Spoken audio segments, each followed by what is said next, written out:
If you want to pump your body and expand your mind, there's only one place to go. Mind Pump. Mind Pump with your hosts, Sal DiStefano, Adam Schaefer, and Justin Andrews. In this episode of Mind Pump, do not fast forward. If you listen to the end of this intro, we're going to give you a Black Friday deal. It's pretty freaking awesome. So for the first 45 minutes, Adam, Justin, and myself have some fun conversation. First, we talk about Black Friday, which again, if you tune into the end, you'll hear our Black Friday deal. We talk about windbreakers. These are jackets that really don't warm me up for shit. Just a trash bag. I'm glad they're back in style. Yep. We talk about Justin's Instagram milestone. I am killing it. 10K. He's crushing Thank it. you, audience. Somebody likes you. It only takes a hot girl a week to get as many followers as he's got. Then we talk about cake farts. Hey, man.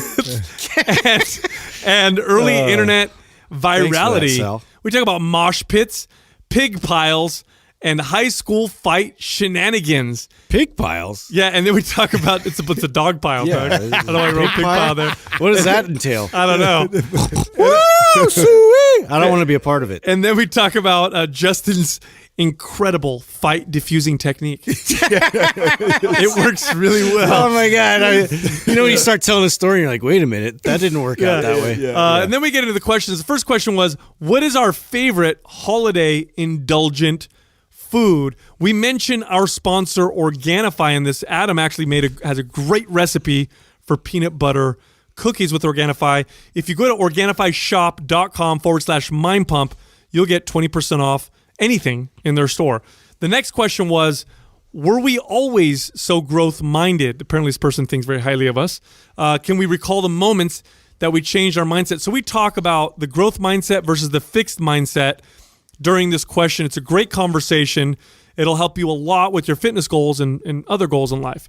The next question was, what do we think the future of self-healing looks like? For example, meditation, quality movements, nutrition, what do we think the future market for that looks like? We all think Invest. it's going to be a huge market because everybody's so plugged in today.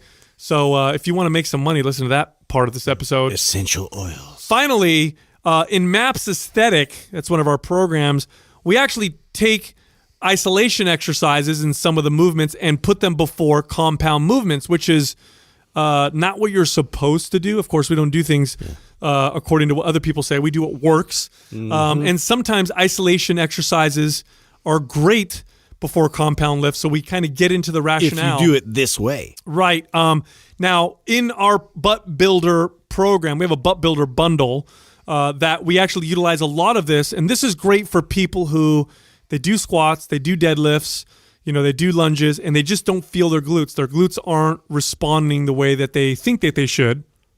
In the Butt Builder bundle, we include MAPS Aesthetic and MAPS Anabolic, and we also include a modification that gives you movements and exercises that you do before those heavy lifts to get your glutes to really fire. You should see some of the before and afters people have been sending Doug with the Butt Builder bundle. My God. Now, check this out. We've also had a lot of new listeners. It's Black Friday. And it is Black Friday. So Give them something, Sal. our MAPS Anabolic Hit 'em program. with it. Our MAPS Anabolic program is our foundational program. This is the one we think everybody should start on. It's extremely effective for building muscle and strength. And our MAPS Prime program is correctional in nature, and what it does, it's got a self-assessment tool, and what it does is it teaches you how to prime your workout so you get better recruitment patterns and better results regardless of the workout that you're doing. Throw your pre-workout away. Both of those programs, MAPS Anabolic and MAPS Prime, half off. This is the most discount you'll ever see on any of our programs. It's only for the Black Friday and that Black Friday weekend, so it ends on the 26th. It won't come back again. MAPS Anabolic, 50% off. MAPS Prime, 50% off. Tell your friends and family. To get those programs at that discount, go to mindpumpmedia.com. Hey, happy Turkey Day. Yeah. Something like that, right? Oh, man. You know what? I bet everybody would see. What time does this hit, Doug? Like 5 o'clock for them? 4 o'clock Pacific. Everyone's getting fat right now. Right now. They're sitting Fat down. tummies. And I'm telling you, get up, go take a walk. Go stretch at least. Did you guys know that the day after Thanksgiving is the highest call rate to plumbers for clogged toilets. What? Are you serious? For clogged toilets. Is this a true story? Or are you making this up? I'm making it up. Oh, But I feel like come on. I feel like it'd be true though. In Justin's house. Yeah, you get like Aunt Gertrude on there. Hey, watch out, man. Dropping wait. some Dropping meat. some bombs. Everybody's trampling each other into Best Buy and shit tomorrow on Friday. God right? damn it! You know what I hate about the holiday season? Is that slowing down yet though? I mean, is that like getting better? Because of the cyber. I don't know. Is it? People Go to still the go to do the crazy mall. shit. Go to the mall right now and try not to pull your hair out. Yeah. So do you guys still go out? So the last couple of years, Katrina. Are we buying each other presents? By the way, No. good. What? We're men. I don't think What we the hell's should. wrong with you? Men don't buy other men. You know presents. what? Doug already bought stuff for us. I could tell. Oh my God. Doug's like, I did not. It's called Thrive Market. yeah, that's, Yeah, well, Yeah, we look yeah. forward to that for sure. the pressure to get each other gift. You guys don't have to buy me anything. I already told you guys what's up, dude. I want toilet paper if you get me anything. You know the Yeah. rules. Yeah. You know the rules. Yep. Let's go to Costco. What do you buy an asshole? Yeah. Toilet paper. It makes so much sense. Fuck you, guy. Bro, you matched really well right now. Thank you. Yeah. You look like My mom dressed me He today. looks like my track coach or something. My mom laid my clothes out today. you look like 1989 is in style. Dude, the windbreaker's back, man. It's back. super. Does it really break wind though? Does it? I mean, it's kind of like don't mean it in the- flows with it. I don't mean in the farting sense. It I mean, ruffles. literally, when I was a kid, I'll never forget this. For Christmas one year, my aunt got me a windbreaker. Yeah. And she told me like, "Oh, this is." I'm like, "Oh, it's cool. It's a jacket." She's like, "No, this is a windbreaker." So I'm like, in my mind as a kid, I'm like, Whoa! "This fucking breaks the wind." Like when you walk, it breaks through. Yeah, I'm like, I could wear this in cold weather, and I'm not gonna feel shit because Yeah. it's gonna break it. Those are lies. There's no warmth. Yeah. It does zero. It's almost it's almost like nothing. It's like thin sheet over you. And that's it doesn't warm a goddamn It's like wearing a thing. plastic sheet. What's it for? Yeah, like a garbage What's bag. the purpose of it's it? like a garbage bag with arms. It's like a parachute turned into a jacket. You know what's cool about them is that you can wear them when it's warm still. Because it's not like They should call them yeah, warm it's kind breakers. of like an in-betweener. it is an in-betweener. There you go. That's a better name. It's an in-betweeners. Yeah. It's like a liner of an Nice actual in-betweener, jacket, bro. You know? Yeah, nice tweener. I'm wearing rocking the tweener. And when you walk, it makes the zip, zip, zip, zip. I was so excited when I saw the style come back. I told Katrina, I'm like, I loved windbreakers, dude. I used to wear windbreakers all the time when I was Did a you kid. really? Oh, all the time. I had I like, loved the starter jackets. Like they were like a thin one, you know, just like that with the windbreaker. Yeah, those are rad. Do you guys remember the starter parkas? of course. Oh, dude. So What what are did you talking to? What? Okay, sorry. Yeah. What? Yeah, we which, all grew up together. which one did you guys have? Cowboys. I had UCLA. actually. What? Yeah. Cowboys, UCLA, I had Niners. Of course you did. Niners. Yeah, Niners. Yeah. You know what I, I had did? one of those later on. Did you guys do this though? What? I want to see how cool you guys were because I'm pretty cool. I went to the Yes, you are. And I'm I, glad you had to profess that. I got the beads that went on the. Oh God, I forgot Remember that? people used to do that. Remember the Yes, beads on okay, on the drawstring. Because on the remember, drawstring. remember it had one of those little square or like round. You could pinch it and you could roll it off, and then people would put. So the you got like beads. custom beads. You would do the colors. You would take your Of your sister. jacket. You would take your sister's beads that she Oh did my because she used to make God. those That's bracelets embarrassing. with, and you would put it on top of that, and then you would zip. Accessorize. Yeah, you would totally. Bro, why do we have cake? What's going on? What? Why What? did Taylor bring a cake in here? What is this? Yeah, I did it. I did it. Pull it all the way out. I want to see. can't read it. What is pull it? it out. Oh, Pull it all the way somebody out. video this. Oh, dude. What does it say? It says, congratulations, 10K to the Brad Pitt of podcasting. Yours truly, my pump, Justin. Oh, so Oh this, my Dude, you God. didn't think you didn't. I did it. You didn't think that Dad would forget you hitting 10K on Instagram and not get you a fucking cake, did I you? fucking love you guys. Oh, so man. because you got So good. 10,000 followers on Instagram. You know what? That's a good job. You know, it was like a journey, and I was really riding a lot of coattails. I'd say I was drafting. Yeah. You know what I mean? Like I was like really drafting you guys, and I finally it took me to the finish line. What flavor is that? It's got sprinkles. what is it? It's white. That's chocolate Should I chip. just stick my ice cream face in cake. it? Like God what's? damn it. I think we should get you a fork. delicious. We should get you a fork. I definitely want to buy. Well, it. Oh wait, yeah. before we destroy, it, make sure Taylor gets a photo of it. Dude, you're so funny. You actually got me that. That's Fuck so yes, great. I did. Yes. yes, I did. Now you have to eat the whole thing though. Fuck you. The really? whole thing, everything. Oh, throw The up. truth though, I was having such a hard time timing it because you were like 10K, then you dropped down to 9,999, and I was like, God, dude, I don't want to show up the cake. I know, it's so finicky. Yeah, You know, right. It it's can't be like, 9,000 something. I'm sorry, but I can't like that post. You know, like people bail on Right, it. right. Yeah. And then It's like, yesterday you rolled over, and then we got Thanksgiving tomorrow, and I was like, fuck, I can't. I wanted to I was gonna make a badass custom one with the Instagram on so it. Like, funny, but that dude. takes 2 days. That motherfucker was still $50 for that thing, man. Wow, what? $50? I mean, it's Yeah, on a cake we're not even gonna eat, probably. It's totally a good investment. I don't know. Oh, it is. Yeah. I mean, it's a fucking milestone, bro. It's nice, bro. You're gonna remember. You remember You know what? certain birthdays. You're gonna remember 10K Instagram. I don't know I'm why gonna do this. a whole lot I of don't know this why this today. reminds me of that video. You guys want to watch that video, Cake Farts? 10K all day. You never saw. You know, I did it, America! whoa. I have fucking arrived. You know this. the Brad Pitt of podcasting. Yeah. I know. Why? I don't get that. You know. Listen, doesn't matter if you was get for- it or not. Yeah. That's what people call me. The bread. So I just have to like accept it and own it. Because you're handsome. Oh, It's all because you're handsome. Yeah. Taylor, could you bring me like a plastic fork because I am a chocolate chip fan and I do want to. I want to bite of that. Is it cookies and cream? Because that's kind of what it No, looks it's like. it's chocolate chip. It's chocolate. Okay. It's chocolate chip I'm ice down cream with cake. that. I'm down with that. And selfishly, like I probably could have went and got a cheaper cake at like Safeway and then done that. But you're like, I'm going to Totally. eat it too. Yeah, but I I want to get in on this. Surprised it isn't red velvet, to be honest. Yeah. Oh, they didn't have nothing like that, man. Oh, man. It was That'd be too fancy. It was hard to make it happen within 24 hours because if you make it like super custom, they want like 2-3 days to do it, and it's like ridiculous. I'm like, fuck. Because Is it from Baskin Robbins? Yeah, Oh yeah, Baskin Robbins is the jam. It is. It is. That My cake's- kids love their cake, ice cream cake. Yeah, that's It's really good. It's So always you guys good. don't remember Cake Farts? No, Cake You never saw farts. that? it's a video. So remember back in the day, 2 girls, 1 cup, and then all that gross stuff. Dear God. So then it was like a string of gross videos, and there was one called Cake Farts, and it's this chick that sits on cake and then like farts through the frosting. Yeah, it's like she like lifts her butt up You and see it's it like rumble and well, she sits on it, so she gets all cake on her butt, and then she'll sit up and like, and then she'll sit.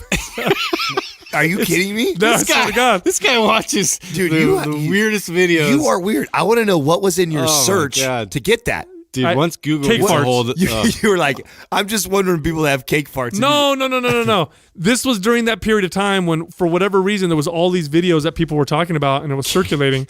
And somebody said to me like, "Oh, dude, you got to look up cake farts," and so I did. You remember the videos that used to go viral back then when YouTube first started? What? Like the rainbow, the double rainbow. Oh yeah.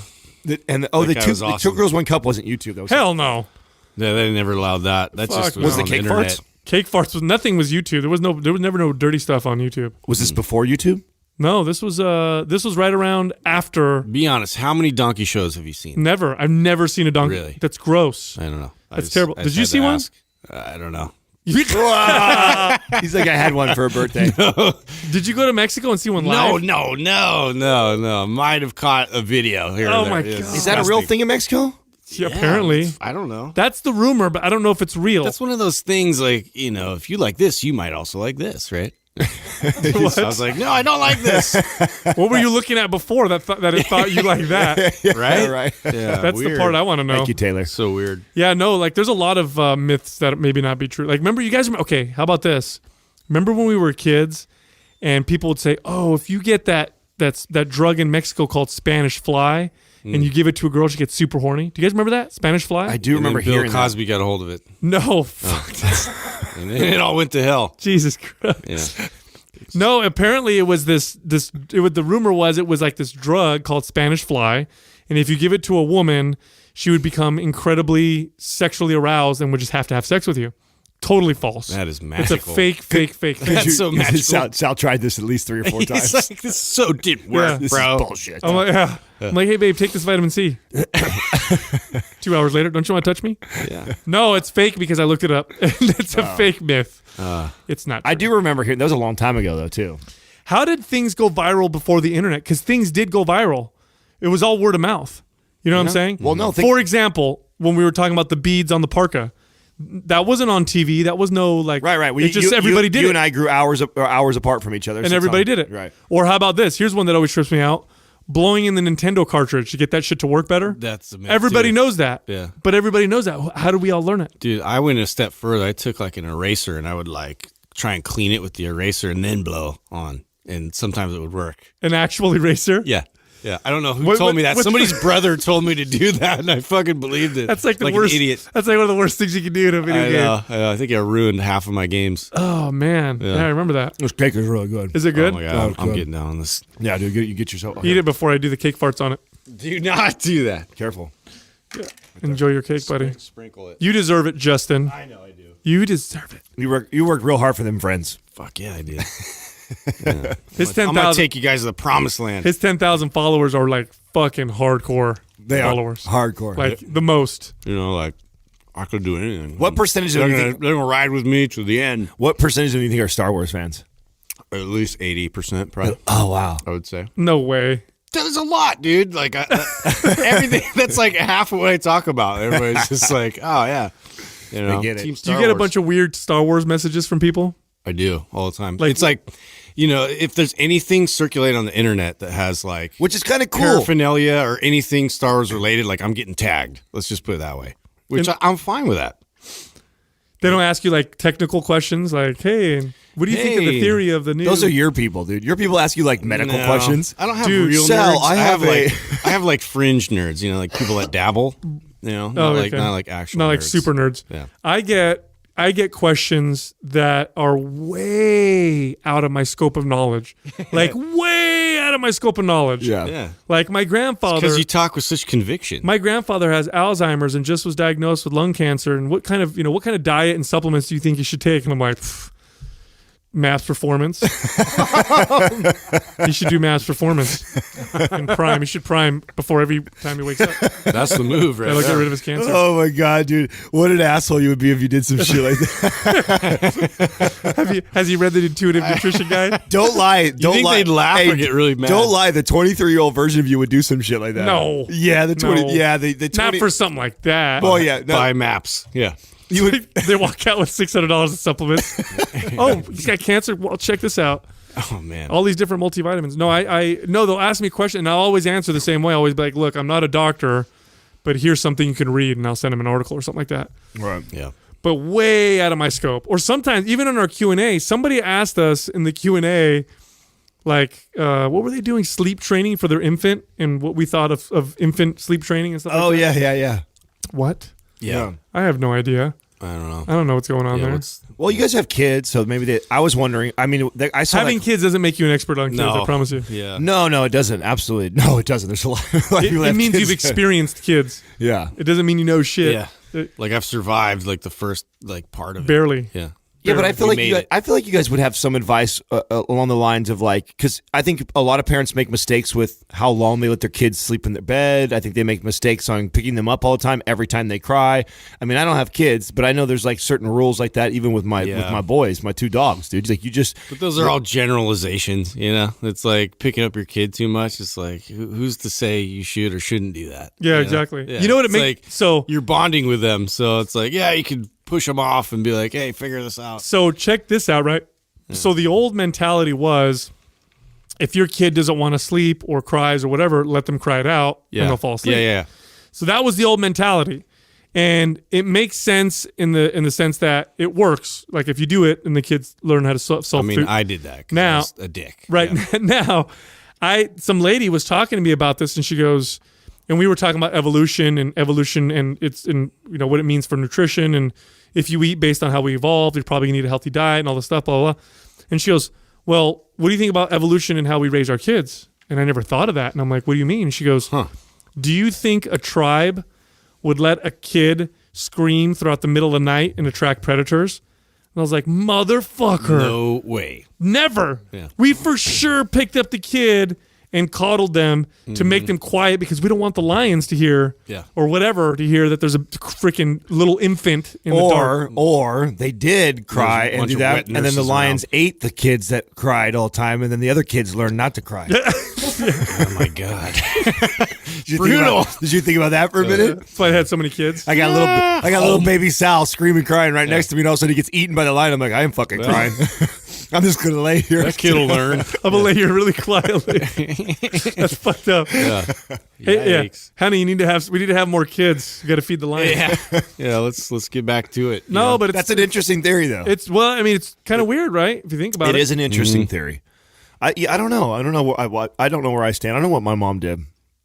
She fucked up on me on a lot of things, but I don't know if she did that good or bad. I bet you were a big crier. Yeah. You probably cried. Yeah, you're fucking big big time. mouth. Cried like crazy. Yeah. Yeah. More nipple. You're probably, yeah. I don't know. We were pretty independent. My uncle tells me stories of like, coming. My dad worked swing shift, and so there'd be times like it'd be like my uncle would say he'd come over to my house, and I would be up feeding my sister in the kitchen. Obviously, it would be like this giant bowl of cereal or something like that. But it'd be like 1:00 in the afternoon. My parents would still be asleep, and we'd be up and in the kitchen and doing things. How old were you? Yeah, like 5 and under. And you're feeding him? Yeah. Feeding your sister? Yeah. Dang. Mm-hmm. So I don't know if I That actually made me sad for a second. I just picture this 5-year-old, getting food for his. Yeah, it's like just take Captain Crunch again. Yeah. Well, I've told you guys this story before. I remember getting in trouble one time, and this is when I'm 5, and obviously I vaguely remember this. I remember my mom leaving to go to the grocery store and leaving me home and telling me to stay home. And my neighbor friend, or kid, like 3-4 doors down, came and said that he just got Zelda. And so, being a kid, and I just left and went over and played Zelda, and my mom came back and I was gone. Yeah. Cops called, everything like that. It was like, screaming, crying, and I came, walking back home like an hour later. Or whatever. Yeah. Yeah, you were probably not that bad. Justin was probably a little shit. Yeah. Just because I feel like you climbed shit and broke things. Oh, from that perspective, yeah. Yeah. I wasn't a little whiny bitch or anything. No. I was definitely like smashing stuff and breaking things. Did you guys have anything that was unique to you when you were a kid, like a unique characteristic or something weird or funny? Yeah, I remember I could remember things like I could remember baseball card stats, and my mom would use me like a party trick. So like we'd have people over and she'd call me out and she'd ask me to like rattle off like sports players and like what their stats were and things, and people were just like so amazed by it. Because I did. I collected baseball cards, and I used to. That's so funny. So you were entertaining like everybody when they come over. The same thing with me, but on a different end. Like I would like put on a little act. Like I would put these big, huge glasses on, or like a wig or something, and I would just like act a fool in front of everybody. You were a chubby kid, huh? Were you a chubby kid? I mean, I ate. Yeah. No, not that you were. I'm not saying, but you had chubby cheeks. Yeah. Yeah. Yeah. I wish I didn't have my kids weren't chubby when they were little. They had my I was genes. a chunker. So yeah. I like chunky kids. Were You know what I mean? Were you really? Yeah. So I feel like that. I was super outgoing. Like there's a photo of me that my mom blew up. I think I've told you guys this before. It's me standing on a coffee table, just like this one. Posing in bicep flexing and posing in my underwear. See, I used to argue with everybody, and what used to piss people off was I was good at arguing. Yeah. So my aunt, my grandma, whatever, if they were watching me, I would make a very compelling argument, and they used to get frustrated because this little kid makes sense. Mm-hmm. I'd still get spanked, whatever. But I used to, and I would point shit out. Yeah. Till this day, I cannot stand hypocrisy. What I mean by that is like if you tell me to do something, but then you do it, it drives me crazy. But I was like that as a kid. Dude, I was so much like this. And so whenever I'd see an adult, all makes a lot of sense. I'd see I'd see an adult do something. I'd be like, "Hey, I thought you said," and I'd point it out to them, and then they'd be all fucking. Oh man, it's so funny. Yeah, like it's hilarious because if you look back, it's totally like it never like changed. Like so for me, it's the same thing. Like even going through school, I would get so bored, and when I would get bored, getting lectured to or like.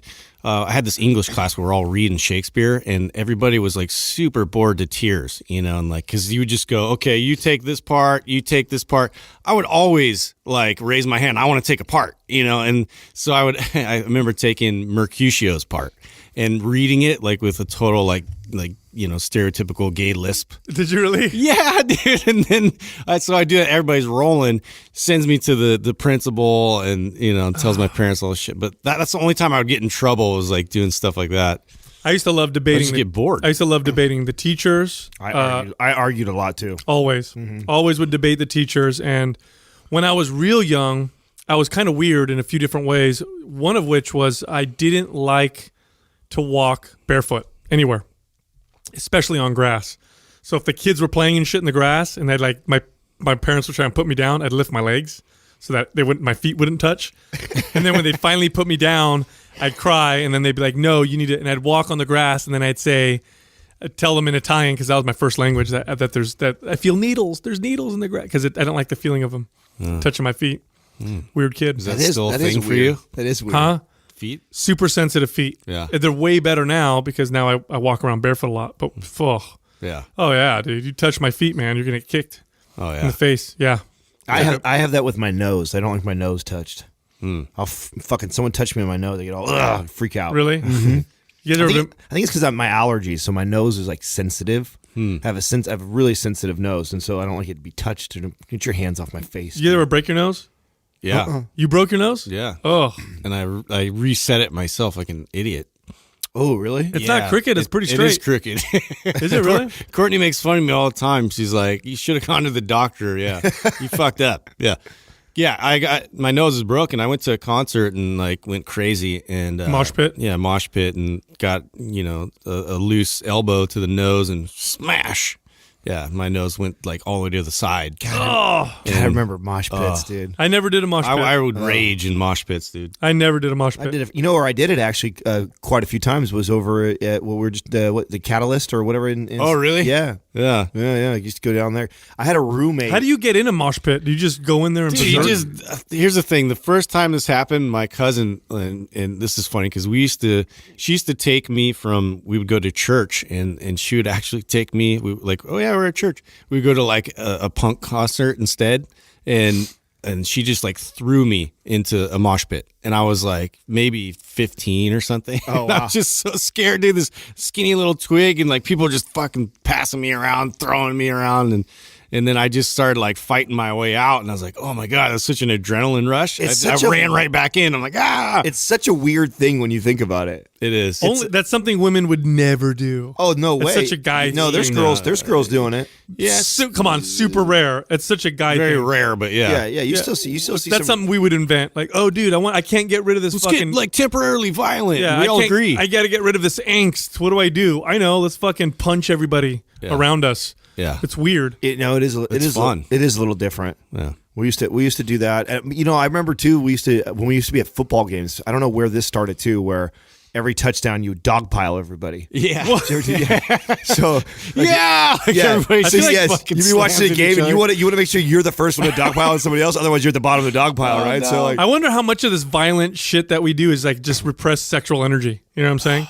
Just Whoa. punch each You had to other, take it fucking there, didn't wrestle, you? whatever. You know what I mean? Just to get, probably. You know what I'm saying? know. Probably, Maybe. yeah, because it's all around that time, right? It's around It's just a lot of energy. 17 to 25 window for sure. It's like one or the other. It's like violence or sex. It's like, well, what are we doing here? I've shared with you guys stories before. Like my cousin was notorious for this. We go anywhere, and this was all through high school and even into a little bit of junior college. Like we went to a house party. It was inevitable. I mean, it was for sure.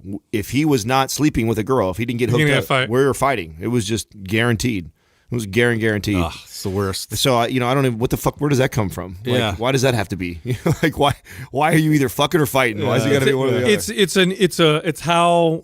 It's almost like it's how guys bond early on with each other.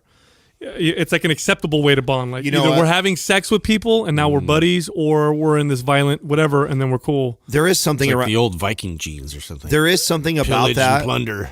When I do remember too, like when you would get in those situations, it was kind of this like who's with me and who actually was like the friends that were like that got involved, and because you always had those friends that were like, oh, I don't want to get involved, like they just stay out of it, and then Does you it had mean the smart ones? yeah, right. And then you have then you had your best friends or your most loyal friends who I guess we're going, you know what I'm saying, and here we go. Yeah. So I think that like as at those formative years, I think you're trying to find your like tribe, like who's got my back, you know what I'm saying? Yeah. You just reminded me of a story. It's kind of related, but I was walking home from school one day and a car drives by me, and in the car there's 3 dudes and a girl, and I knew the girl. I didn't know her very well, but I knew her, and she kind of looks over at me, and then all of a sudden the car swings around, and I must have been probably a freshman in high school. Car swings around, and the dudes in the car are seniors. And they get out of the car, and the dude's like, I don't remember. He asked me a question, like, what are you doing? What are you looking at? I don't remember what it was that he said. Something like, I'm doing something. I'm like, I don't even know what you're talking about. He's like, I'll throw this fucking drink right in your face. And he like whoosh, splashed a soda in my face, and it's him and his 2 buddies. And I'm the kind of person like, if I have to back down at some point in life, I'm going to find you. Like I will never forget. And I didn't. So he gets back in his car and I'm totally like, okay, one day I'm going to get this. Cause they're huge. Memory huge. bank. Yeah. I'll remember you. So fast forward, I'm a junior in high school. And when I was a junior, me and my buddies, what we would do is we get boxing gloves and we would box each other. Now, the difference between Sal at freshman year and Sal at junior in high school year is 50 pounds at least. Like I'm a lot bigger now and a lot more confident in myself. So we're doing these boxing tournaments and I'm typically I was winning, the boxing matches. And one of the guys there, we were at his house and then all of a sudden a car rolls up and he's like, oh, it's my brother. It's my older brother. And it was that fucking dude that splashed the drink in my face. And so I'm like, yes, we're going to fight. Like for sure we're going to fight right now. God, can you go back? Can you feel the adrenaline going through 100%. like from back to that? 100%. Those moments are like I had so huge. Well, the thing is I had lived that moment as a kid. I had lived that moment in my mind so many times. Like if I ever run into him, I'm going to surprise him by putting him to sleep. I'm going to surprise him. So I see him in the car. He's getting out. I've already made up my mind. Like, I'm going to fight this guy. So he comes out, doesn't recognize me at all, doesn't know who I am. So like, hey, what's up, bro? Hey, everybody, hey, what's going on? So I'm like, this guy doesn't even know who I am. Yeah, perfect. Exactly. That or really deep down, he's a little scared too. I don't know. Probably in like real life, thinking about like, there's probably like part of him. Well, so here's the thing. I know the guy, and the guy was a total thug, degenerate, like whatever. I don't think he's the kind to like necessarily be... I don't know. You say that, but let's be honest, right? Knowing what we know now and being older, You're right. like the people that are like that are the most insecure and scared. You're right. right. You're right. So Totally he's putting up a front. Yes. Yeah. So I bet you he does recognize. So he gets out of the car, and everybody's like, "Oh, this and that," and I'm like, "Hey, dude, you should box too. Like, why don't we put the gloves on? Let's have some Yeah, fun. let's put the gloves on and box." So he's like, "Nah, I don't want." Everybody's like, "Oh," and I'm like, so I knew everybody would egg him on. So he gets the gloves on. I have the gloves on, and I'm like, "This is great. I'm gonna fucking just enjoy this." Right? Are you really excited or are you scared? I am both. You always get scared when you're gonna, Fight. when you're gonna fight someone. But there's that part of me that's like this is gonna be awesome. Yeah. So he tries to swing, and I swing at him once, and I barely miss him. He sees how hard I swung the punch, and he throws his gloves off on the ground. He goes, "I don't want this, man." He goes, "You're gonna knock me out, bro." And he comes and gives me like a high five. He's like, "I gotta puss out," and he like walks inside. Wow. And I was actually satisfied by that. I actually was like, you know what? Of course, yeah. He was scared. He was. See, yeah, He was definitely scared. Yeah, Yeah. dude. Yeah, he was definitely putting scared. up front. That's It why was- those people are the ones to fuck with people the most. Yeah. You notice that? Always. It's just like, dude, what are you doing? Always. Yeah. I think the tougher somebody acts, the bigger of a wuss they normally Have are. you guys ever had a revenge Absolutely. moment like that where someone did something and then later on? Oh, Yeah. Yeah. One of the biggest One of my fights. brother's friends. Go ahead. One of the biggest fights I got into in high school. I remember this kid, and I think I don't know if I shared this story. Now I know I've shared the paintball story, right? So I shared the paintball story. We drove around late at night and shooting people with paintballs, right? Terrible. And one of the houses that we shot up was this kid's sister, who it was a group of wrestlers, right? I was a basketball player; they were wrestlers. So there was already in my school. Wrestlers didn't like basketball players didn't like wrestlers, and the reason for that was we had to share a gym, and our seasons were in at the same time, and so it's like when we had the gym, and they would always be coming in or out at the before or after our practice, and it was always like, get your shit out, we need to come in here and practice, and of course we'd have our chips on our shoulder, like, nah, fuck you, our practice isn't over. So there was always this like, rivalry between wrestlers and basketball players. And of course, wrestlers are in high school and basketball players, total different personalities too. So you have like wrestlers like at that age just think they're the shit and like they're the tough guys in school and stuff like that. So imagine that's the group and that's this kid. So we already don't like each other. But I'm not one to even like dwell on that shit. Like I was a popular kid and friendly with everybody. So I'm like, whatever. Fuck the wrestlers, but I don't, whatever. But we we did the paintball thing and, shot a sister in the middle of the night. And I was like just in the back of the Suburban. I wasn't even somebody who was shooting the gun. We were with upperclassmen. I was just like along for the ride. But it was a perfect opportunity for him to like single me out because You're a basketball player. I'm a You basketball were there. player. I was there. And he has to defend his sister. Right. So it was on from that point on. The rest of like that year, he was constantly antagonizing me with his friends, and they would find me anytime I was by myself, and they would roll up 3, 4, 5 deep on me. Yeah.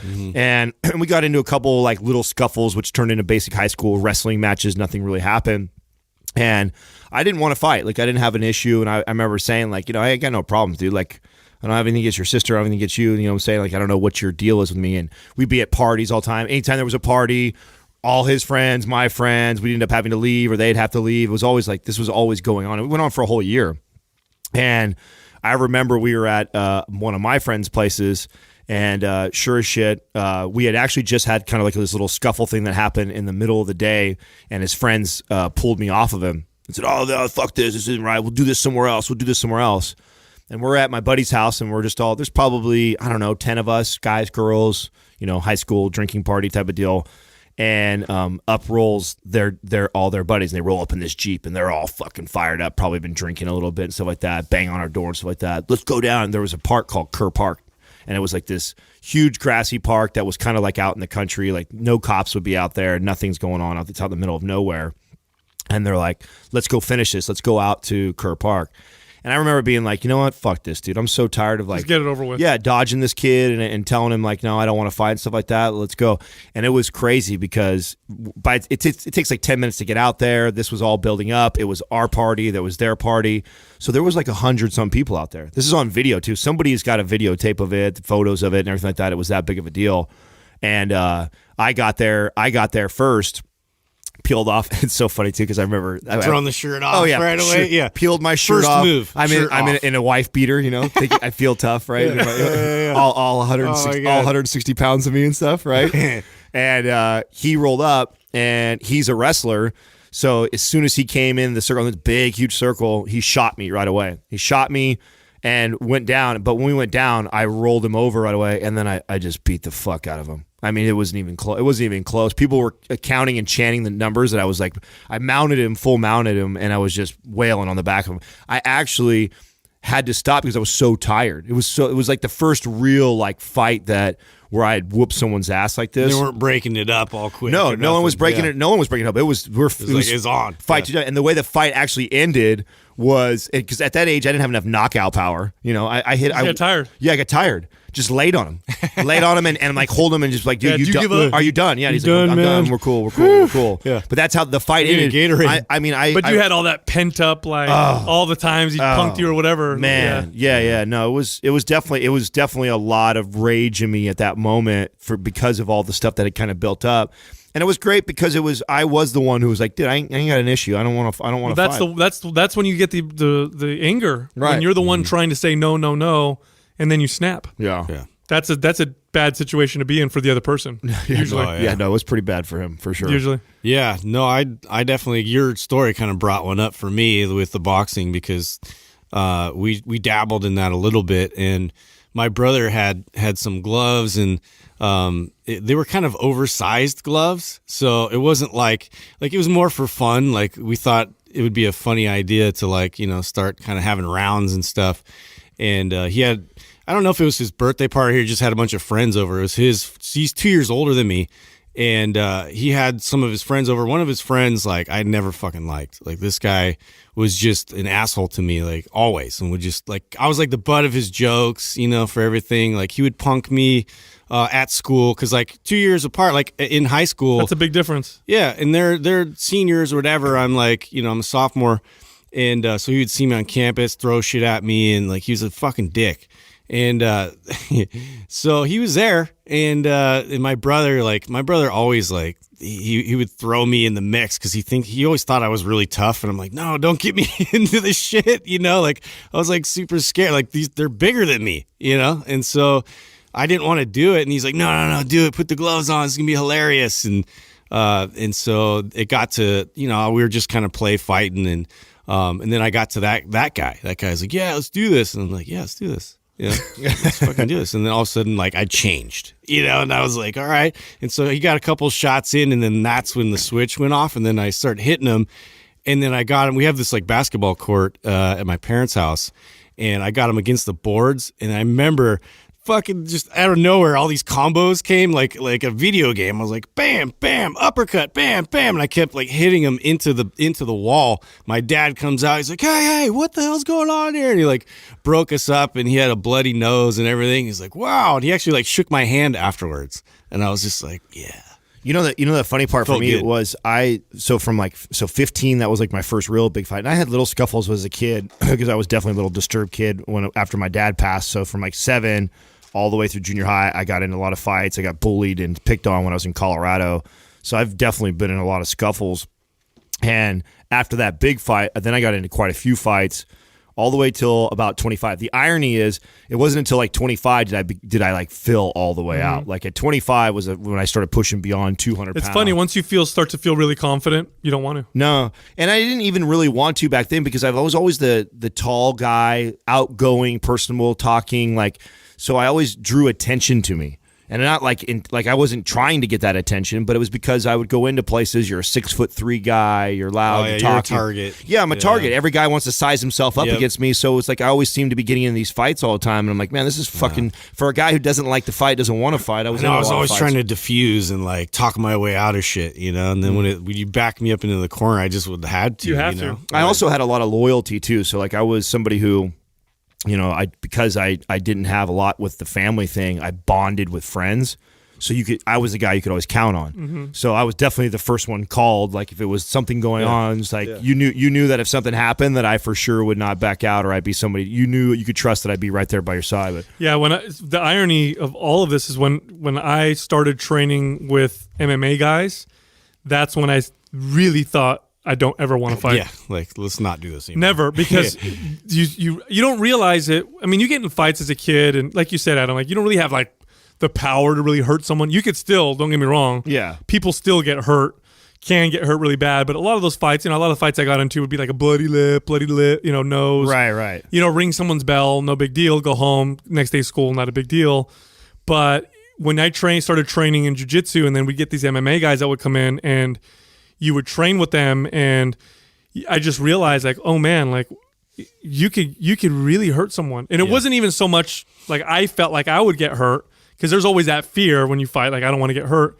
It's really what if I really hurt someone? Right. I know. You know what I mean? What if I live with that? Yeah, if I do a good job, if I fight right and I do a good job and defend myself well, I still have to deal with like I've hurt somebody really bad, and that could it could put you in a lot of trouble. Mm-hmm. And personally, you could feel terrible about it. Maybe not for the person, but the people that that they're connected to. Even somebody who, when you think about it, like even all the people that have got you angry or made you even want to get in that situation. You don't want to permanently hurt never someone. worth it. You're not, and then also what that could potentially do to you. I mean, like if you're in the middle of your career or you got shit going for you, the last thing you want is you put somebody in a coma or put somebody in the hospital, or you break something and you get sued. Like at that point, that's way too many things. I think that's where the shift happened for me. Dude, I have a buddy that that almost went to jail. He no record, super clean, super everything, defended himself. So he was the one that got attacked.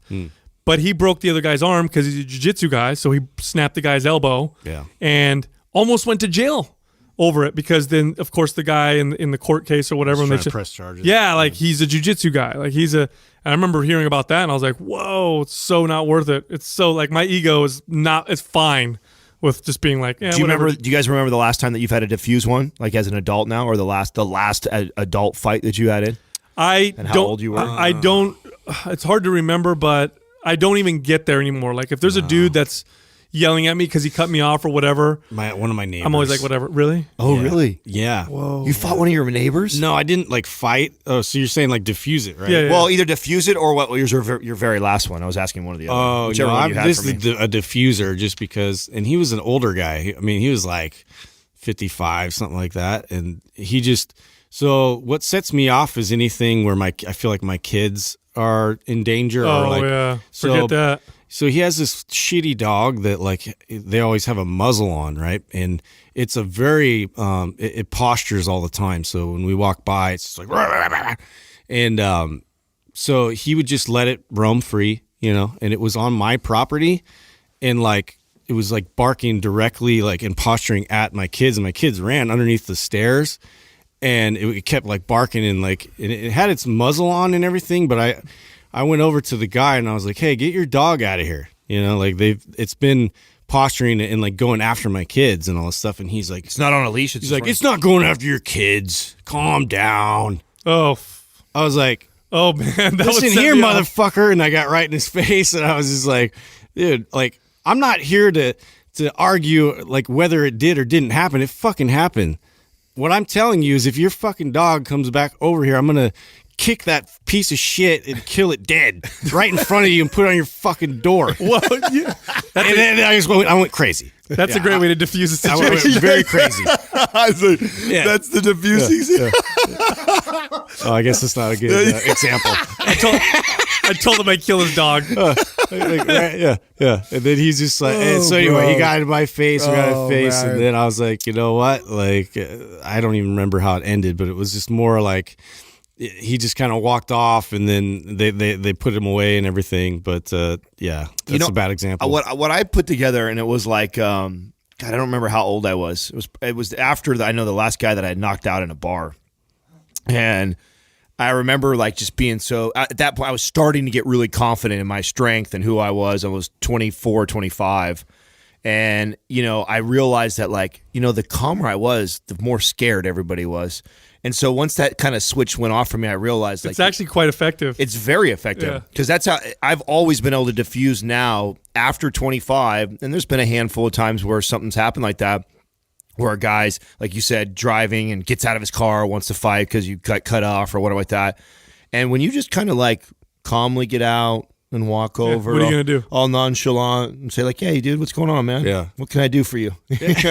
And you don't, can and I he's serve why you? they're screaming, raging, trying to get in your face, and you're just like, when you act like that and you have that presence and that confidence, it's pretty funny because most of those people that are doing that are really insecure, are really scared deep down, and that's them expressing it by being loud and angry and like that. And when you're the calm, cool guy, and you're like, "I'm not even worried, bro. You ready?" Yeah.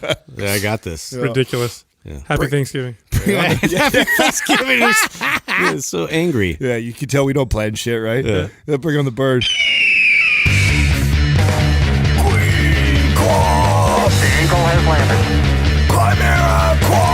Today's Quah is being brought to you by Chimera Coffee. It's the only coffee that is infused with all natural nootropics for a cleaner, calmer, and more focused buzz without the crash. Click the Chimera link at mindpumpmedia.com and input the discount code MINDPUMP at checkout for 10% off. It's the motherfucking Quah. Eagle has landed. Quee-qua. All right, our first question is from Bitch Can Move. Yeah. I love it when Snap. I love it when Doug says bad words. That's my favorite. What is your favorite holiday indulgent food? Oh, dude. Ooh, right away, you're quick there. Stuffing. Oh yeah. I'll eat the fuck out of stuffing. I will eat stuffing. Oh, you need to come by my house then. My mom has like I think the best stuff. We'll see, because my aunt makes the stuffing that is just I'm not even a fan of stuffing. it's so good, but it's so You know what that dense means? and so you need heavy. some good stuffing. Yeah, you do. Oh, I see. You need to get stuffed. Does she cook it in the turkey? Stuff me. Yeah. Okay. Oh, that's the real way. That's You the got- first. That's real step way. one right there. Yeah, Like right yeah. away, someone's like, "Oh, my aunt, my mom. Oh, she makes great stuffing," and then she pulls it out of a fucking box or throws it fucking in the oven. Now I'm the like, stuffing that get out of here with that bullshit. It's got to go in the turkey's ass. now the stuff You gotta cram it in there. the stuffing that my aunt makes it's bread based, right? So it's a lot of bread and it's in the turkey, and then there's a lot of other things. Yeah. And then when I was married, my wife was like, "My aunt makes the best stuffing. You don't even know she makes the best stuffing." So I'm like, "I don't think so." So we had Thanksgiving at their house, and it was like a rice dish. Like, what the fuck? This is not stuffing.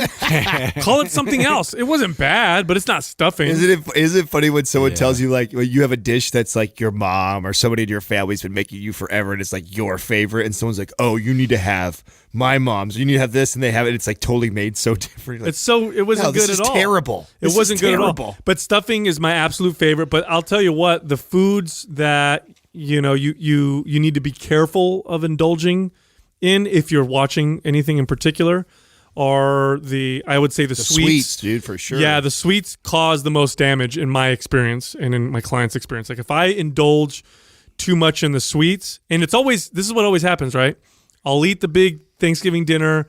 We have our traditional Thanksgiving foods. We have our traditional Italian foods that we have on Thanksgiving, because Italians have a very interesting way of doing Thanksgiving. So I'll eat all that and I'll be like, oh man, I'm fucking full. Like I can't breathe anymore. And then the desserts come out. Right. If I don't have any desserts, I'm usually okay. If I start to eat them, then it goes beyond the point of full. No return. Yeah, it's like, I'm going to eat more of these cookies. I'm going to eat more of this pie. I'm going to keep going until I feel terrible about myself. Yeah. And that's what ends up happening. What's your holiday food? Go to Jeff? sleep and cry. Do you have what's your holiday food, dude? As far as like a treat, like your favorite indulgent? I think apple pie. That's bomb. Do you have someone that makes it homemade or what? Yeah, see, and I'll be honest, dude. My wife can cook, dude. She came up with this recipe that used the iron skillet, and like however it works out, it's got this like kind of caramel with it, but like she bakes it, and man, that is the best fucking apple pie I've ever had. And it's one of those things I'll make sure, like I'm gonna go in that direction. I'm gonna skip everything else. That's my thing. That's my jam. Does it have the nice crust because it's in it's got all that like I don't know, square pattern kind of crust thing on the top and ice cream. Now, Adam, you're bringing dessert to yours. I heard you on the phone with your mom. I am, but I don't know what we're bringing. And when we bring dessert to our family events, it's always like a healthy version of whatever. Yeah, so, strawberries. Well, no, not like that. And it's not. I shouldn't say that. It's not healthy, right? Yeah. What we are going to do is we're going to bring the Organifi peanut butter cookies. That's what it was. You were gonna do. Yeah. So we're that same ones that you made for. So it's not us. like healthy. So I'm not saying that they're a much better like option. If you're going to have 4 or 5 cookies, you're better off having these Organifi cookies than you are having the cookies that my mom makes or whatever that are just loaded full of sugar and calories. So are those the same ones you gave that Justin ate all of? Oh yeah, yeah. Did you eat them all? Dude, I love those things. No, I took some of them home because you guys were going to eat all of them. I must have brought 30, and you guys were crushing. You brought a lot of them, dude. This cake is yeah. So we'll bring that as a dish, and those are really good. And I you know what's great about that, and what I noticed different, and I don't know if you guys noticed this. When you start to get used to not eating sweets, like even this cake right here in front of us, right? So we've all picked at Justin's ice cream cake, and my stomach is already upset just from the 4 or 5 bites that I've had right here, and it's because it's so like Baskin Robbins is so sweet, and I now like things that are much lighter. Like it's got just a little bit of sweet. Like too much. It's like overkill. It's changed your my gut is completely different. Not now. just your gut, but your palate. Yeah, totally right. Yeah, no, for sure. Right away, it's like whoa, overpowering sweet, and the same thing goes for any of these treats. Like Katrina and I, we've been making like if we are going to have anything, we try and make a healthier version of it, and which normally means it's a lot less sugar in it. There's more natural things inside of it. So I now, if I crave a dessert or treat, like I'll have a cocoa whip with fruit and berries, like those type of things. Like angel food cake or whatever. For me, like with like fruit is like my jam. Like I can't handle it. Yeah, the sweet overload. It took a long time, I think, to retrain that because for years, I'll be honest, I was the other person. I mean, I've admitted on the show before that I ate ice cream every night for fucking probably 15 years of my life, maybe more. Yeah, and so. It took a long time for me to kind of wing that out, and I think a lot of people they get attached to certain foods for whatever reason, and they're like they don't want to let go of it. And it's like if you spend a little time, you discipline yourself of eliminating that, and then when you start to have you get those cravings months or years later again, and you replace it with like a healthier version of it, you'll be surprised. You'll start to crave that instead. So now we have to understand that taste is a perception. Just like any other perception that you have. So your body's perceiving something, just like you perceive heat or cold, or you perceive, emotion and all these different things. So that perception is not the same all the time. It's not the stable, stagnant. You can change your perception. You can change your perception. Context matters. Food manufacturers know this, and they know that if they color something the right color, or if you eat it in the right environment with the right lighting, or if it's got the right texture or whatever, that you will perceive it to taste better. Well, you can hack this for yourself as well. And one of the things you can do is what Adam's talking about. If you avoid overly sweet foods, you will perceive foods that are less sweet as more sweet. And over time, you'll find yourself perceiving fruit as being as sweet as the way you used to perceive cake. And what you'll find if you go the opposite direction and you eat lots of sweets, is that you'll perceive things that are naturally sweet as being bland. And now you're craving, like even now, tasting this cake, for sure I'm going to crave something sweet later on. And if I push it and I keep doing this for 2-3 days in a row, right, like we tend to do over the holidays, I tell you what, it's not the patterns. It's not the holiday days that screw people up. It's the days after, because I guarantee people's eating habits are way worse for a good It almost week like or two. triggers, this response again. Like, absolutely. Oh my God, I want that again. That's right. Yeah. Absolutely. It's the day 2, day 3, day 4. It's the weekend. It's that weekend going, which, by the way, too, Leftovers. a lot of people, too, are sedentary. You lay around, you're with family, you're playing board games, you're watching football, and then it's real easy just to keep going. And, Thanksgiving, if you actually enjoy the fuck out of Thanksgiving Day and Thanksgiving dinner and eat the fuck out of stuffing and mashed potatoes and gravy and turkey. Yeah. I dare you to. You're not going to get fat from that. You're not going to get fat from one meal. No. And I know some people are like, oh, if you saw the way I eat, okay, what, 10,000 calories? Go for it. Yeah, exactly. You know what I'm saying? You're not going to hit 10,000 You're calories. not. There's people online that make viral videos of trying to get to 10,000 calories. It's hard. It's hard. So let's say you eat, 6? Right. You know what I'm saying? 6,000 calories.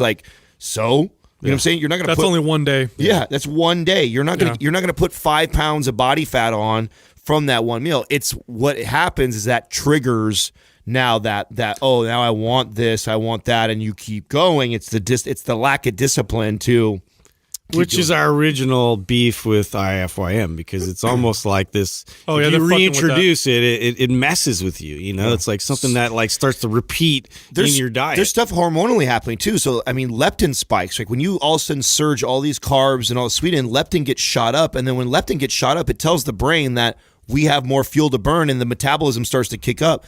So there's stuff that's going on hormonally.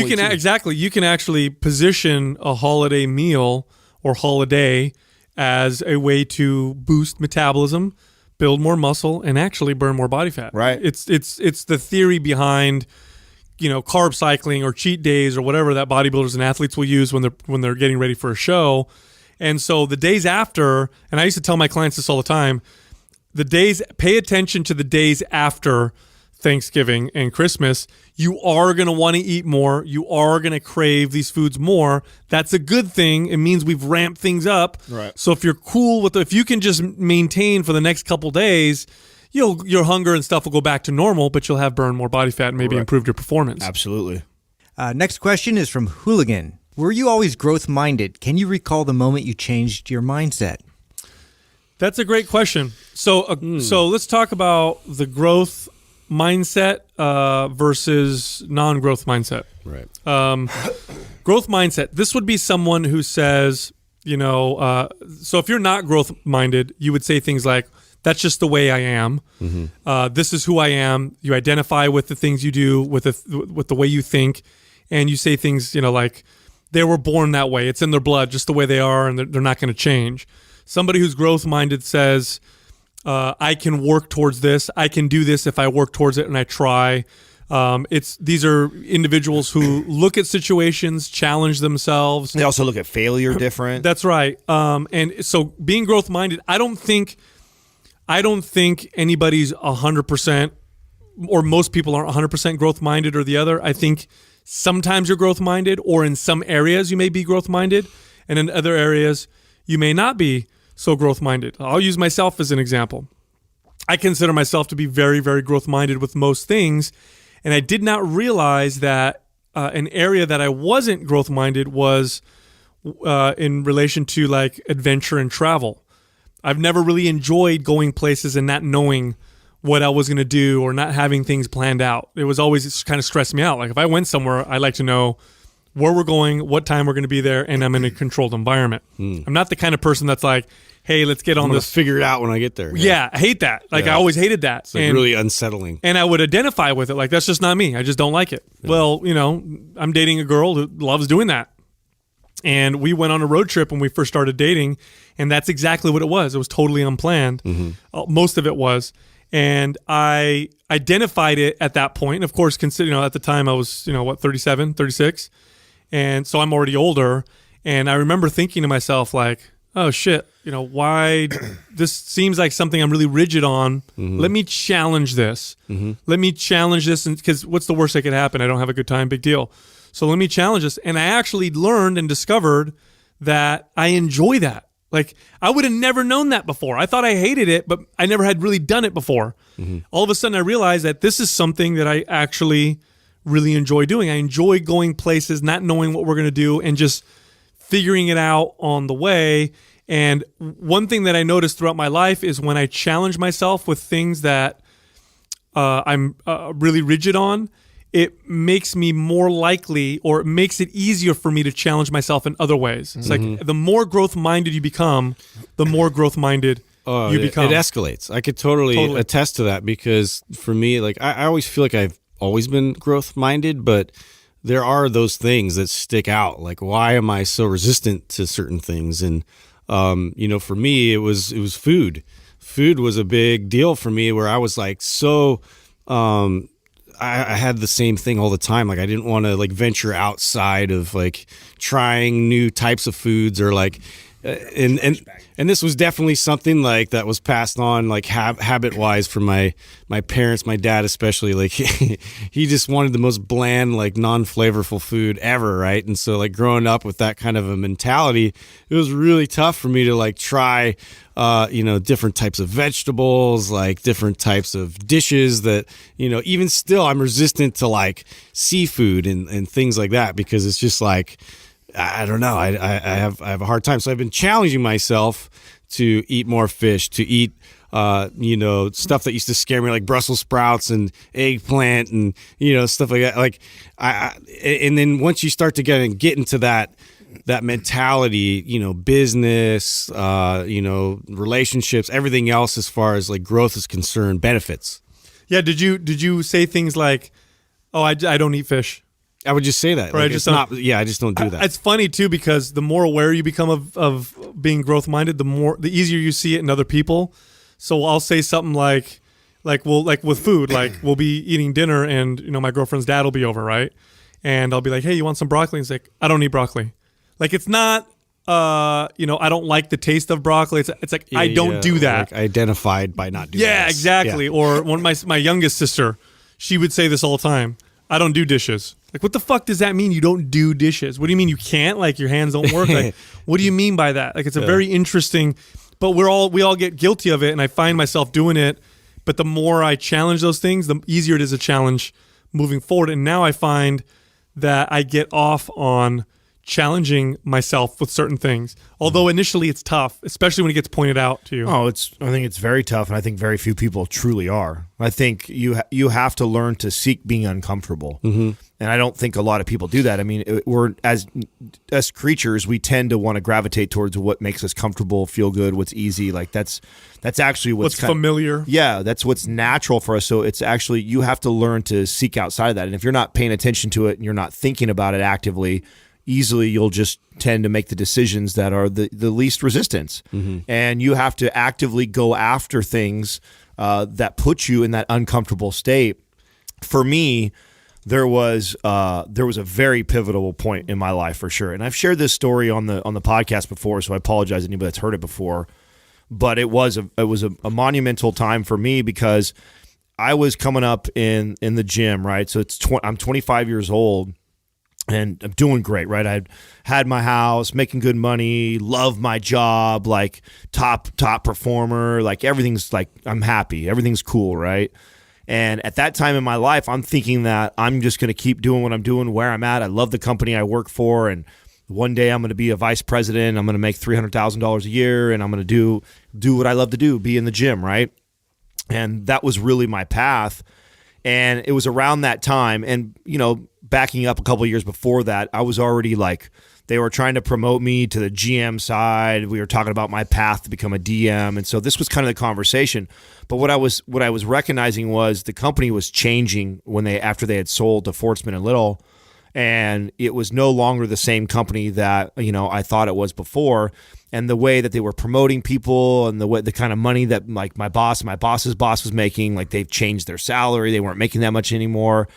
And it really made me ask myself, like, is this what I want to do? And I had a conversation with the vice president in the office, and it was him trying to convince me to switch sides. And he was basically trying to convince me to take on more work for, no more guaranteed money. And the idea was that I had to take a step back to take a step forward. And I remember thinking to myself that, why am I waiting for this company to like pave this way for me? Or why am I waiting for them to dictate like my growth? Like, why can't I get smarter than my boss's boss? I already felt like I was smarter than my boss. I already felt like I was better than what he was doing, but because I was not in a position, I was allowing that to dictate like what level I was at. And I thought, what the fuck? Why am I allowing that? Why don't I continue to grow beyond these guys? And if they don't recognize it, I'll move on and do something else. And so that was at that moment. I remember too, the CEO would like, he would post every week like what book he was reading, and he had this whole thing. And so I started reading everything he was reading, and I was like, okay, well, I'm just gonna, if my CEO is reading this stuff, I'm gonna start reading everything that he's reading. And it was one of the best things that I read, and it was uncomfortable. I don't like to read. I'm a slow reader. And so it wasn't something that, and when I was done, like with school, I was always working on my craft. But I recognized that moment that this was something that I was uncomfortable doing. It wasn't doing something I was already good at. I was forcing myself to do something that I felt necessary to force me into growth. And so I began on this tear, and that was at 25. And I remember I outgrew the company. I got to a point where I was like, it was easy for me. I wanted more. I was building other businesses while I was still working for that company. And so I was like, it was the best. It empowered me, and it gave me leverage because I was pushing myself in that direction. So that was a very pivotal moment. And then I think, like you said, Sal, I think that we're still, you're always getting revealed things. Like, and we just had this conversation we had. And your ego doesn't like it. Right. When someone points it out to you, you're like, what are you talking about? Right. We just had Julie from Paleo MG on the show, and we were talking about like haters and people like that post on your social media and that like say things that make you mad and you want to fire back. And she was talking about the things that really would fire up. And I said, I remember the first time that happened when we first started Mind Pump, and we even did an episode on it. I remember it kind of like stung me. And that was a major growth moment for me in this business. I was like, whoa, like I let some fucking person, I don't even know who they are, like actually affect how I felt. And instead of being angry at that person, it made me reflect on me. And so I was giving this advice to Julie, was that, instead of like looking at all the haters as, fuck them or responding or not responding, how about looking at them in a positive light? Like, I'm going through and I'm reading all the hate, and the ones that actually make me want to respond and the ones that get me fired up is a great tool for me to have self-reflection. Because why does that statement bother me, but not the two before that? Someone called me stupid, someone called me ugly, then somebody said something else. The stupid and ugly didn't bother me, but when they said that, I wanted to respond. So why is that? Mm-hmm. What is that? That's telling me something about my own insecurities. Mm-hmm. And for me, this is an opportunity for growth. So if once you learn to make that switch, I think you'll continue to have to be challenging yourself this way.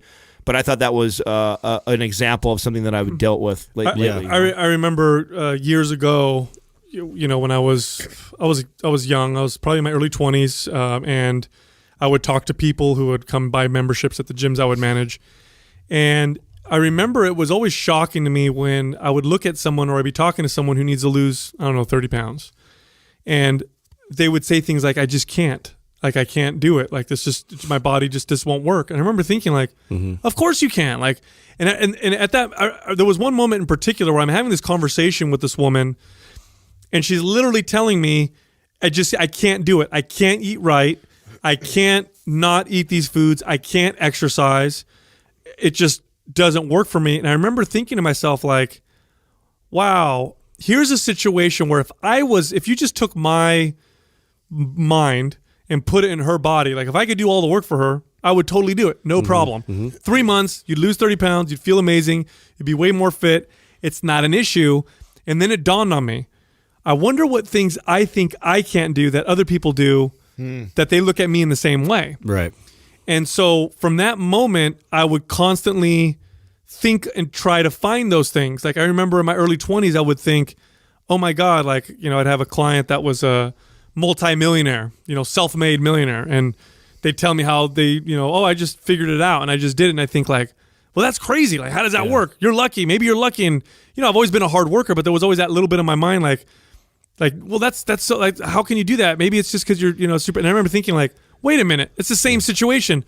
Or somebody gave them money or something. He's looking at me the same way I looked at that woman. Yeah. He's thinking to himself, like, look, kid, it's not impossible. Magic. Yeah, it's not you magic. Just have to do it. Just do it. Here's the formula, and it'll happen for you.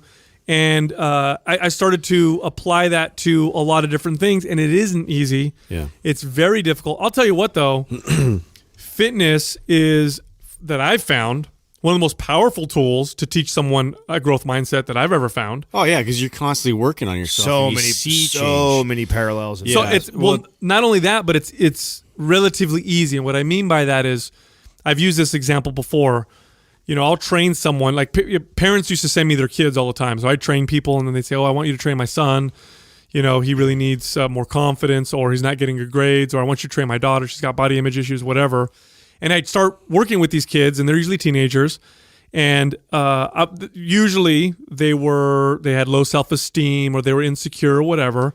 And so we would train, and I would make sure to point out how they were progressing. So, like, if I'm training this 14-year-old kid that's, not doing well in school, getting into trouble, insecure, and it's our third week, and we just did push-ups, and I'm like, "Hey, John, you did 15 push-ups." And they look at me like, "Yeah, no big deal." I'll be like, "Dude, 3 weeks ago you did 10. And they'd be like, "Yeah, so I got stronger." I say, No. Yeah, you did get stronger, but do you realize that you're fundamentally not the same? Okay, so now talking about being a different person, actually this whole topic, like, I remember maybe a couple posts ago, I did a post about, the growth mindset and, and scarcity. And what brought it up was, I was talking to an old friend, and there's just things that just starting to be more clear to me as far as how people identify, who they are. And some people really, really hold on to that past identification. Like, this is who I was then. And I was, in this situation, remember when you did that? And remember when you did this? And I'm like, yeah, but I was a kid, like, that's not even who I am now. And I don't understand why you still identify with that same person. And, right. I thought that was always, like, I don't know when that switch actually happened, but I never looked back, man.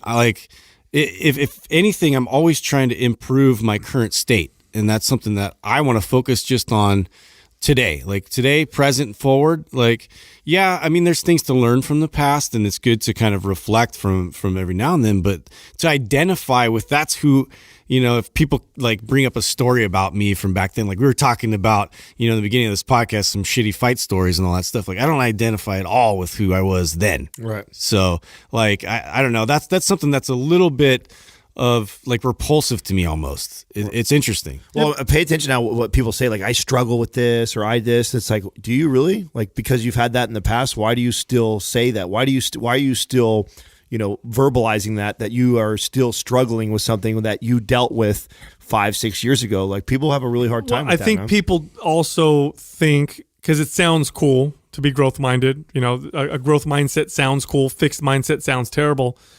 The reality of it is, a fixed mindset, living in a fixed mindset, feels comfortable.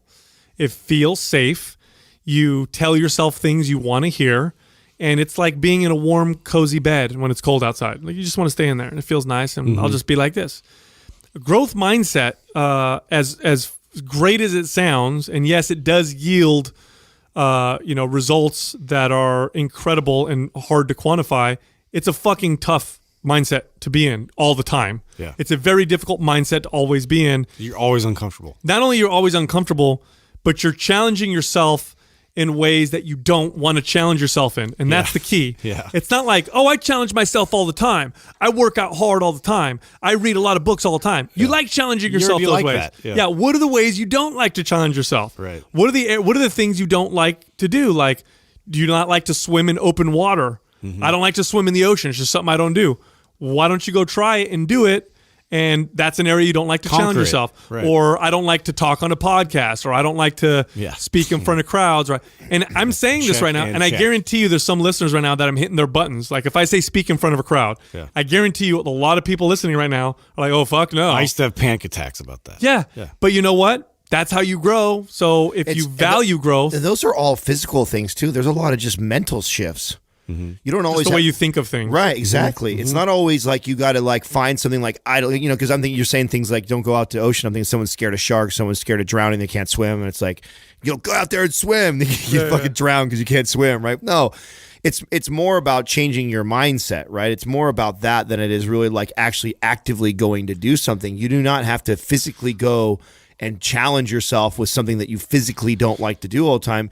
It's just learning to look at things differently. I actually have to give Aaron Alexander some credit for this. Like I remember we were doing his first podcast we did with him, and I remember saying like, I am not good at this or whatever, and then having to check myself as certain I am like why am I associating that I'm not good at that, like instead of I'm working on this, like changing the language of it even. Right. Yeah. That's what I mean. That's just changing the way you think about it.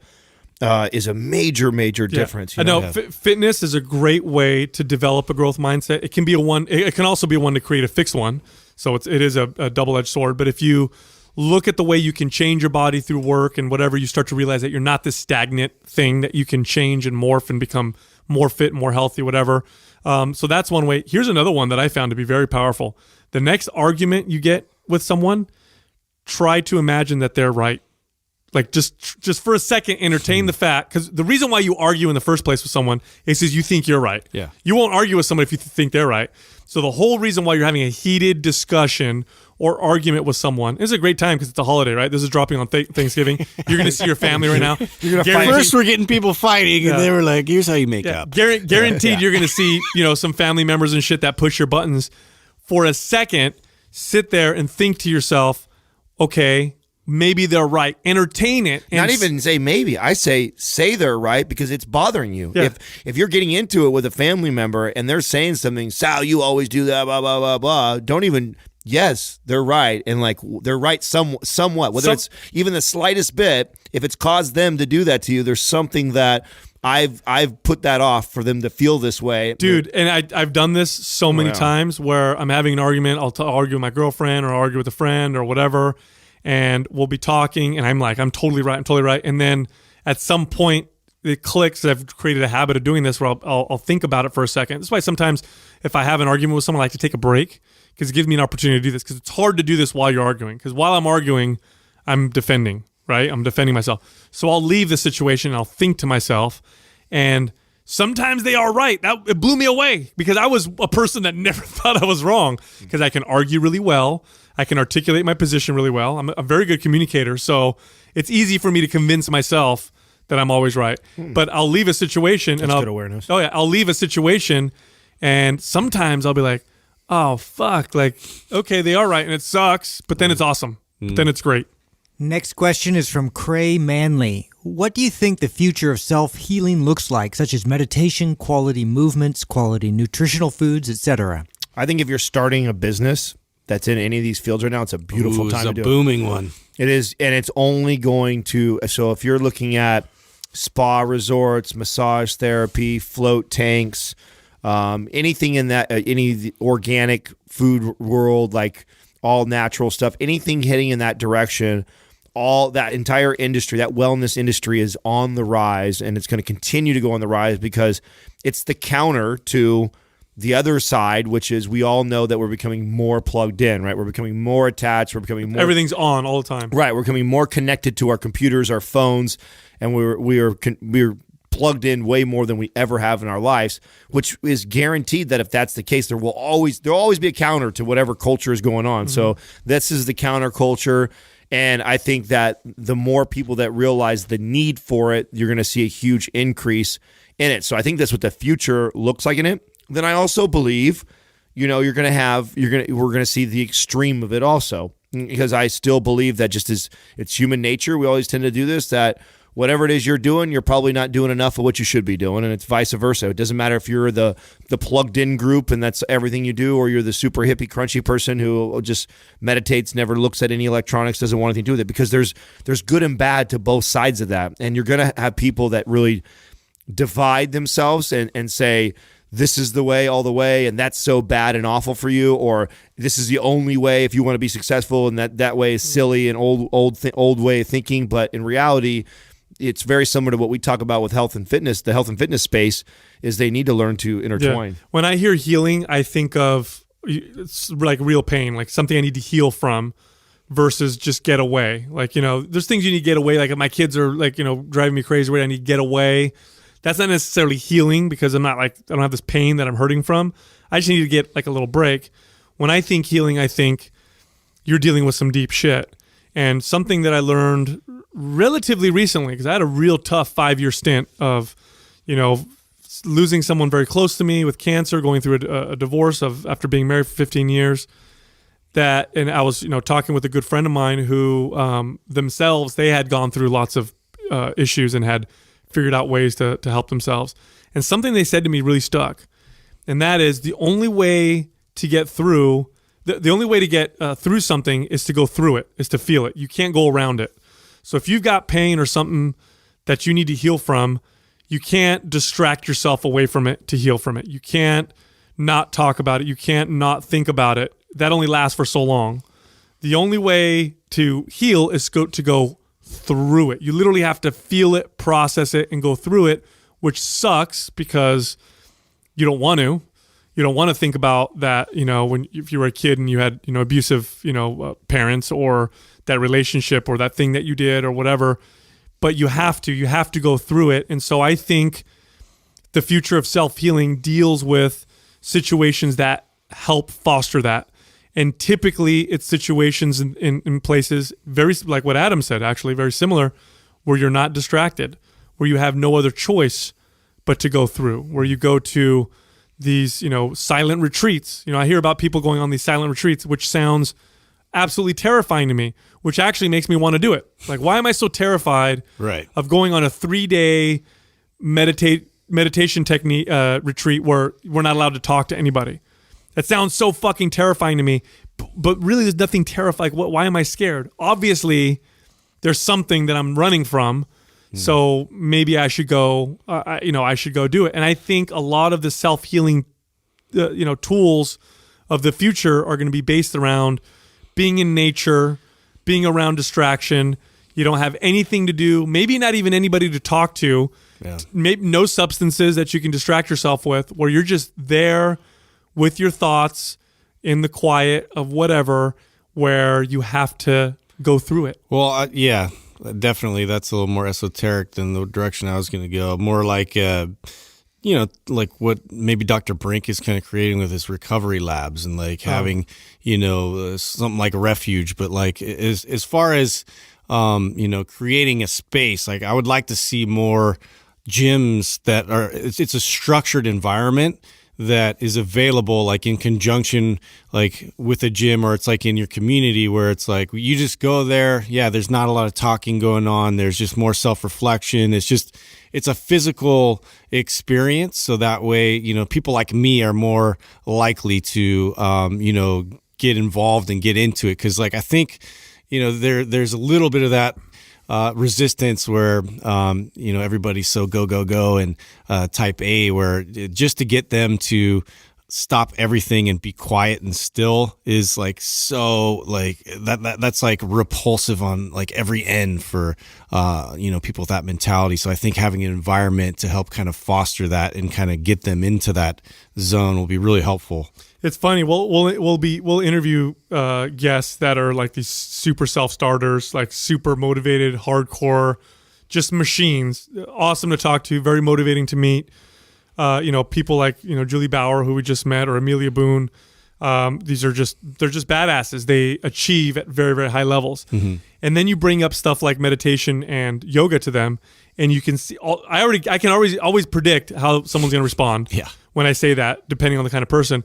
People like that, they'll always say the same thing about something like yoga. Like, oh, like I did a couple times. I hated it. I had to sit there. I had to sit still. I hate it. Yeah. And it's like, that's probably exactly why it's good for you. That's exactly what you need in order to, to move ahead. So I think a lot of the tools are going to look like that, just because, like, a lot of what Adam was saying, we don't do any of that anymore. Yep. It used to be, I'll tell you what, man. There used to be a lot of quiet and silence, bro. It used to, There used to be too much for my life. You know what I'm saying? Like there used to be a time You stood in line and you didn't do shit. bro, I lived out Stare at the wall. That's what I'm saying. My God. I lived out in the country, man. I lived out in the country, and there was like could be days I might not see anybody else but me. You know what I'm saying? So there's a lot of quiet time. Yeah. But it's not like that. Or when anymore. you drive. crazy. Remember back in the day you drove? Like you weren't talking just to listen nobody. to the engine It hum. was just you and yourself. Funny you say that because so I'll do this. I did it this morning. Sometimes, like if I'm just not in the mood, if I'm not listening to an audiobook or I'm just not in music mood, I shut my radio. I drove all the way to work today. 25 minutes. Just quiet. Just complete Clear silence. your head. It's actually very meditative for me. Absolutely. Because it's rare that you do that. You're always in the car listening something or doing something, right? Is I'm But just make sure and keep downloading our podcasts. Yeah. Make Mind sure Pump's a great way to heal. Yeah. That's right. Next up is Alex Ald 99. In MAPS Aesthetic, what is your reasoning for putting some isolation exercises before some compound lifts? This is a good question because the common knowledge is that you always do compound lifts first. Before I go into this breakdown, if people are listening and don't know exactly what that means, compound lifts are exercises that involve multi-joint. Yeah, more than one joint. So a bench press would involve my elbows and my shoulders, so it's a compound lift. A squat would involve my knees, hips, and ankles, so that's a compound lift. An isolation one is one that only involves one joint. So a fly would be an isolation exercise. A curl would be an isolation exercise. A leg extension would be an isolation exercise. And common knowledge says that you should do the heavy, hard compound lifts first in your routine when you have the most energy, when your central nervous system is the most fresh, because those movements require the most out of you. Which is exactly how MAPS Anabolic is. That's right. designed. And it's how you should train a lot of the times. I'd say a majority of the time you should train that way. Yep. But that doesn't mean there isn't benefit from doing an isolation exercise before a compound lift. When you do an isolation exercise before a compound lift, you can prime a muscle to be utilized differently in that compound lift. So I'll give you a good example. If I want to hit my quads, let's say when I squat, my quads aren't firing the way I want. If I did some heavy leg extensions first and then went to my compound squats, I'm going to feel my quads a lot more in the squat than I normally would. Big time. This is true for any muscle, and it's a great technique for lagging body parts or for just not being connected. Right. You want them to contribute. That's right. And if you're not connected to a muscle, if you feel like you're not feeling your butt on squats, do some isolation glute exercises, then do your heavy squats, and I guarantee you'll start to feel your glutes. I learned this as a kid because I've been working out for a long time, and I was a student of working out from day one. That's just the way I approach things. And I read Mike Mentzer's Heavy Duty. This was a book that it was a pivotal time in my life for a few different reasons, but it helped me identify a few things that I was doing that wasn't working, and I implemented a few things that helped my body respond again. One of which is reducing the total amount of volume. I gave my body more rest, all that stuff. But one thing that he did in Heavy Duty was he talks about pre-exhaust supersets.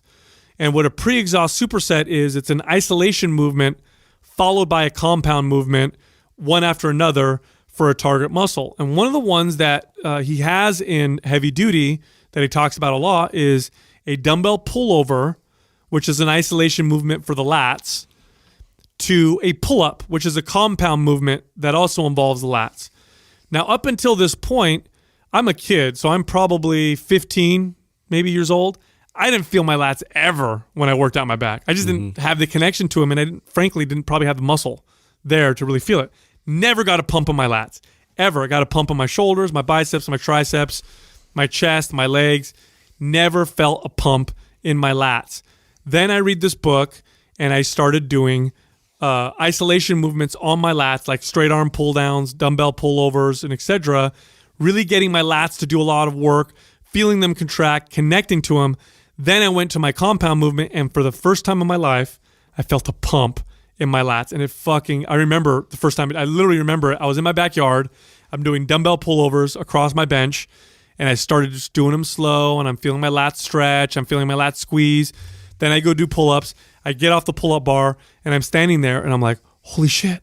Like, I can feel a pump in my lats. And that's when I really learned the benefit of incorporating think of this. it from a neurological standpoint. Like, you're prioritizing neurons to a muscle that is, that you want definitely to feel in a movement like that. And in a compound movement, you're never working just one muscle. In a compound movement, you're working several different muscle groups.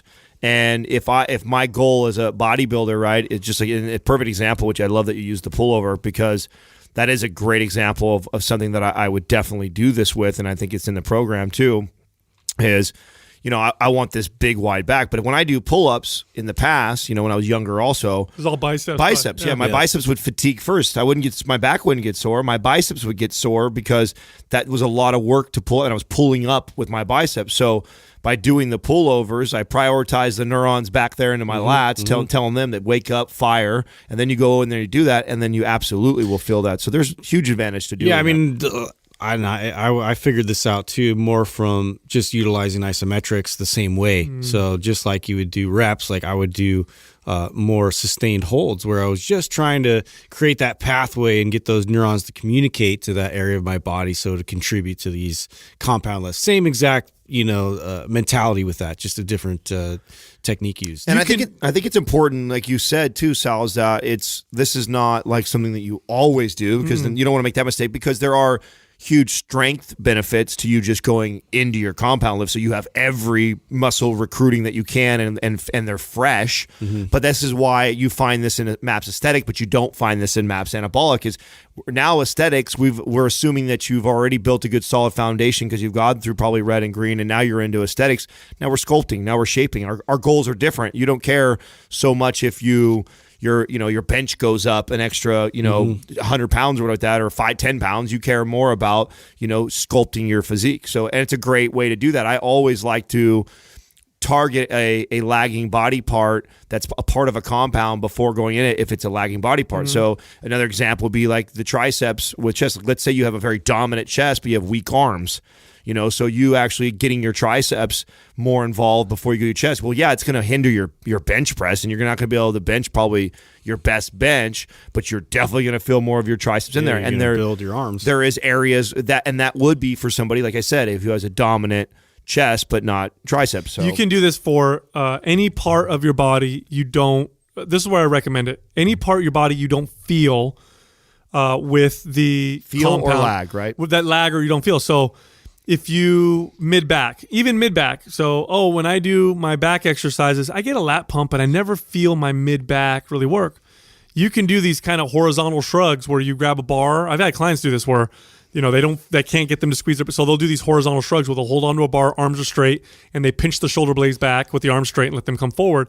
And I'll have them do that for like 10 reps, and then I'll have them start rowing. And next thing you know, oh shit, I really feel my mid-back really start to work. And so, although compound lifts build more muscle, period, they build more muscle, they don't if you don't have a good connection. So this is something that you can do to create a better connection, but then the compound lifts still are your main mass builders. Now, that being said, I mean, it's a technique, and like all techniques in exercise, if you haven't done it for a while, you do it, you're going to get some benefit from it. Right. So and if you always do it, it's going to start to... It'll stop working. Right. And I learned that lesson too, because then all of a sudden, that's how I was doing. My back workouts were pullovers to pull-ups, and then it didn't work that well. We didn't even touch on this, but this is actually the science behind the butt builder guide. Like, what you want to know, like what we do in there that's so unique and different is we teach people how to get their glutes firing before they go do big compound lifts. So, all these isolation glute kicks, butt kick, that's not going to grow someone's butt really big. But what it will do is it'll help get them connected there. So then you can go over to a big compound movement, real similar to like Sal was saying with the squat. I rarely ever do I have somebody who's squatting and they want more quad focus, but it could be. Most people want more glutes, right? More, especially when the girls are wanting to squat and build their glutes. So I'll do like a glute bridge or donkey kickbacks, whatever like that, and then just a little bit, not fatiguing it, not doing it like crazy. You're just trying to get it firing, and then go right into your squat, and you watch how much your ass feels. Absolutely. Check this out. Go to YouTube, Mind Pump TV. We post fitness videos all the time. We have tons and tons of great content on there.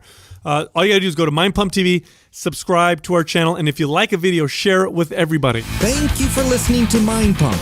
If your goal is to build and shape your body, dramatically improve your health and energy, and maximize your overall performance, check out our discounted RGB Super Bundle at mindpumpmedia.com. The RGB Super Bundle includes MAPS Anabolic, MAPS Performance, and MAPS Aesthetic. 9 months of phased expert exercise programming designed by Sal, Adam, and Justin to systematically transform the way your body looks, feels, and performs.